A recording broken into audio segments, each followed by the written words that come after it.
Assalamu alaikum warahmatullahi wabarakatuh. Everyone, this is Mr. Middle Path, and inshallah you guys are all doing well. A lot of you guys have been asking me when is part 2 of my Rise of the Jihadi States going to come out, and it's going to come out soon. I've been busy with in real life stuff, as well as just, Ramadan and all these things.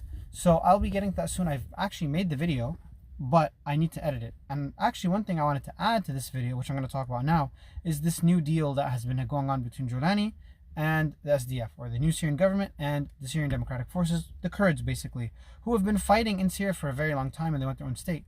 Now the Kurds have been wanting their own nation, and the SDF has claimed that they want their own nation, but now they're making a deal to integrate into the Syrian government. And this makes sense for a lot of different reasons.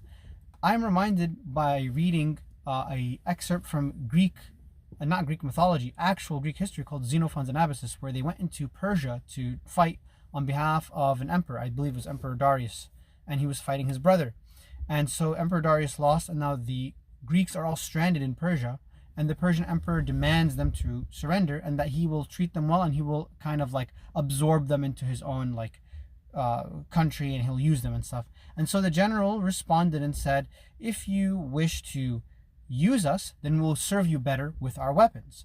And if you wish to betray us and kill us, then we still need our weapons. Either way, we're not laying down our arms.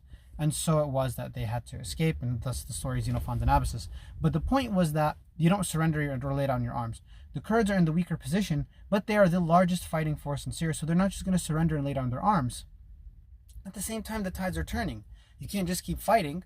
So this is their way of maintaining a degree of autonomy in the new Syria. So they read the map, they read the room well, they saw which way the wind blows. Like, okay, instead of keeping on fighting a battle we might lose and not get anything, not a state or our autonomy, let's get something out of this, integrate with the new government, and get our autonomy. Some degree of autonomy, some degree of power. We're at the table now, right? If they were a nothing group that had no power, they would have been vaporized. There's no need to negotiate with them. But because they have something to offer, they're able to negotiate some level of involvement in the government and some level of autonomy that they will get to keep. And the government shows that it's able to absorb them and not get bogged down into a huge fight when you have all these other problems on your borders, including the Israelis. And this kind of ties back in with my previous video that I was making on about how there is a level of strategic pragmatism that a lot of non-state actors have been showing lately. Lately, what happened in Syria is showing that when these non-state actor groups kind of move from rigid dogmatic thinking into more strategic or pragmatic thinking, they tend to get more done. And there's always been kind of that interlap or that conflict between the different members of different groups who are dogmatic in their thinking versus the ones who are more strategic in their thinking. And we're going to go over that in part 2, inshallah, which will be